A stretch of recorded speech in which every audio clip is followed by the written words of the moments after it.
تو کہا اگر تم اپنی جانوں پہ ظلم کر بیٹھو تو میرے محبوب کی چوکھٹ پہ آ جاؤ۔ اور یہ حضور کی حیات طیبہ میں بھی تھا، ظاہری حیات میں بھی، کہ حضور کے پاس جائیں جب اپنی جانوں پہ ظلم کر بیٹھے، جس طرح حضرت ابو لبابہ سے ہوا۔ آج مسجد نبوی کے اندر ریاض الجنہ میں ایک ستون ہے، جس ستون کا نام ہے استوانۃ ابی لبابہ وتعرف بالتوبہ، معروف ہے ستون توبہ کے نام سے۔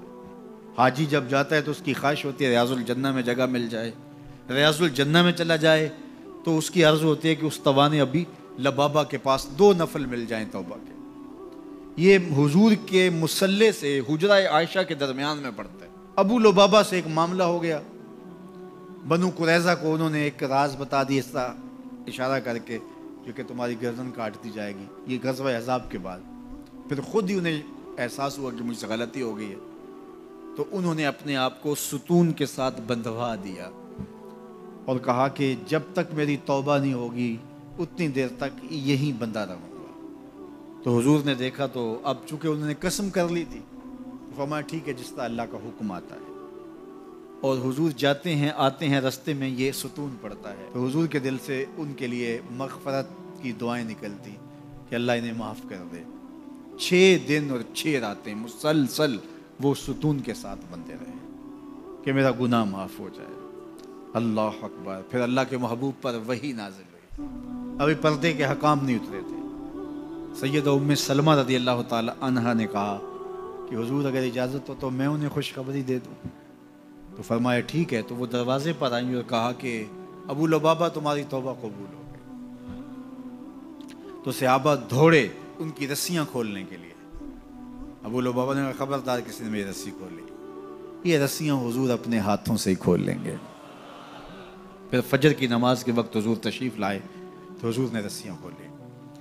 تو استوان ابی لبابہ کے نام سے اب بھی وہ ستون موجود ہے وہاں۔ جب ترکوں نے مسجد نبوی تعمیر کی تو اس مقام کے اوپر جو ہے وہ ستون بنایا، اور آج بھی جب حجاج زائرین جاتے ہیں تو وہ اس ستون کے پاس 2 نفل پڑھتے ہیں، اور وہاں 2 نفل پڑھ کے جب دعا مانگی جاتی ہے تو گناہ معاف کر دیے جاتے ہیں۔ یہ علامت ہے اس بات کی کہ صحابہ گناہ کر بیٹھتے تو حضور کے پاس آتے۔ اب حضور کے وصال کے بعد بھی یہ عمل صحابہ میں جاری رہا، تابعین میں جاری رہا، بعد میں آنے والوں کے لیے جاری رہا، اور آج تک امت وہاں جا کے حضور سے شفاعت کی طلبگار ہوتی ہے اور اپنے گناہوں کی معافی اللہ کے حضور کے وسیلے سے طلب کرتی ہے۔ صاحب مدارک نے لکھا اسی آیت کریمہ کے تحت کہ حضور کے وصال کا 2 یا 3 دن تھا، ایک عربی دیہاتی دور دراز سے سفر کر کے مدینۃ المنورہ پہنچا حضور سے ملنے کے لیے۔ جب داخل ہوا تو پتہ چلا کہ حضور کا تو وصال ہو گیا 3 دن پہلے، تو پھر اس پہ کیا گزری؟ اس نے رونا شروع کر دیا اور حضور کے روضے پہ آیا، قبر انور کی مٹی کو اپنے سر پہ ڈالتا اور کہتا حضور میں تو گناہوں کی بخشش کے لیے آیا تھا، اللہ کا کلام پڑھا تھا اگر اپنی جانوں پہ ظلم کر بیٹھو تو محبوب کی چوکھٹ پہ آ جاؤ۔ مجھے یہاں آ کے پتہ چلا ہے کہ آپ تو وصال کر گئے ہیں، تو میں تو نہیں جانا جب تک گناہوں کی مغفرت نہ ہو۔ ضد کر بیٹھا، تیرے کولوں انج منگاں گا جویں اڑیاں کرے ایانا۔ تو وہ ضد کر بیٹھا، حضور کے روضہ انور کے پاس قبر نور کے پاس بیٹھ گیا، مٹی لا کے سر میں ڈالتا اور کہتا کہ حضور میں تو بخشش و مغفرت کے لیے آیا ہوں، میں نے تو نہیں جانا جب تک میری مغفرت نہ کر دی جائے۔ تو صاحب مدارک نے لکھا ہے فنودی من القبر انہ قد غفر لک، قبر نور سے آواز آئی جا تیرے گناہ معاف کر دیے گئے۔ یہ حضور کے وصال سے 3 دن بعد کی کہانی ہے، اور اس کے ایک عرصہ بعد امام عطبی کہتے ہیں میں حضور کے روضے کے پاس بیٹھا تھا اور ایک دیہاتی آیا اور اس نے بھی فریادیں کی اور فریادیں کر کے چلا گیا، اور میں بیٹھا تھا، بیٹھے بیٹھے اونگ آ گئی تو حضور کی زیارت خواب میں ہوئی، اور آپ نے فرمایا اے عطبی اٹھو اور اس عربی دیہاتی کو ڈھونڈو، اور جب مل جائے میری طرف سے جنت کی بشارت دے دو۔ مجرم ہو تو منہ اشکوں سے دھوتے چلے آؤ، مجرم ہو تو منہ اشکوں سے دھوتے چلے آؤ، آؤ در تواب پہ روتے چلے آؤ۔ قرآن میں مذکور ہے بخشش کا طریقہ، سرکار کی دہلیز سے ہوتے چلے آؤ. کہا جرم کر بیٹھو تو محبوب کی چوکھٹ پہ آ جاؤ. پھر کیا ہوگا؟ لَوَجَدُ اللَّهَ تَوَّابًا رَحِيمًا.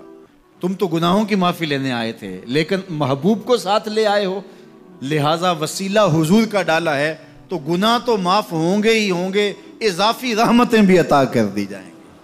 اللہ اکبر. کرم نوازیاں ہو جائیں گی تو ان کے در پہ حاضری سعادت مند لوگوں کا عمل اور وظیفہ رہا ہے. ان ربکم حیی کریم یستحیی من عبدہ اذا رفع یدیہ علیہ ان یردہما صفرا.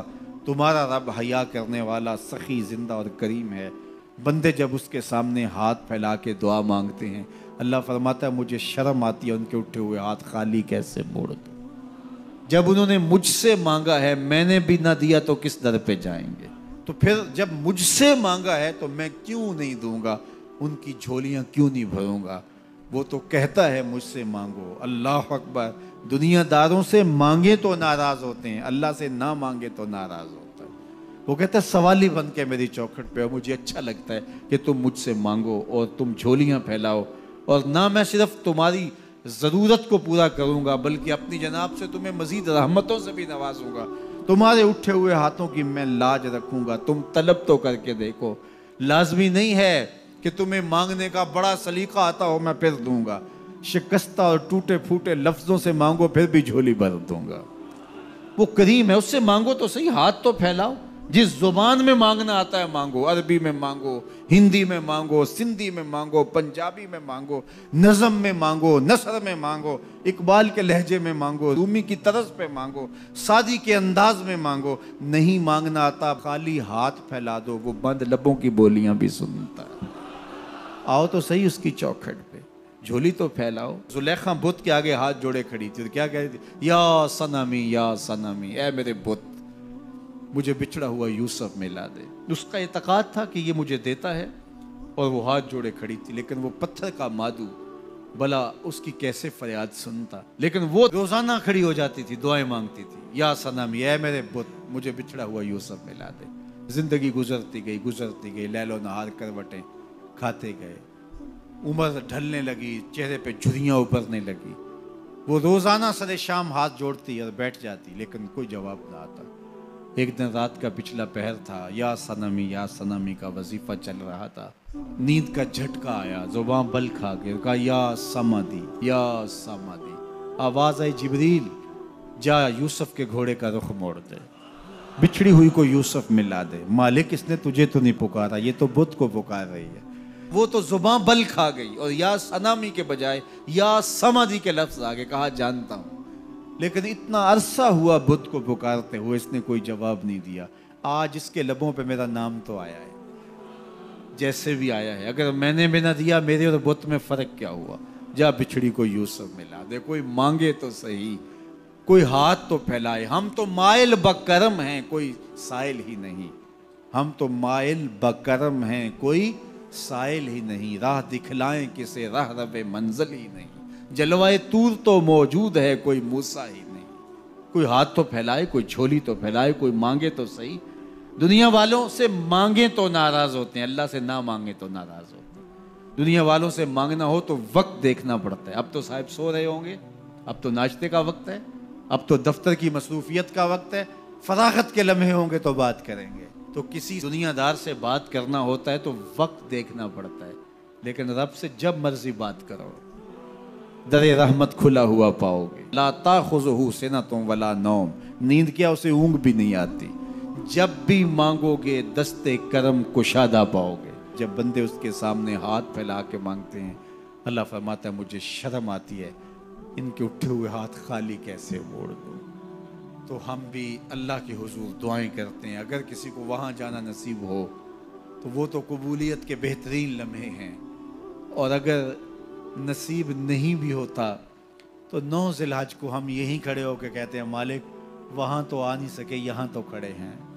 میرے مالک تو کرم فرما دے اور ہمارے صغائر کبائر سارے معاف فرما دے. تو 9 ذی الحج کا روزہ بھی رکھا جائے اور اللہ کے حضور دعائیں بھی مانگی جائیں. آپ جہاں بھی ہوں گے قبولیت ہوگی، اور اللہ قبولیت کو مزید 4 چاند لگانے کے لیے کسی دن اپنی چوکھٹ پہ بلا بھی لے گا۔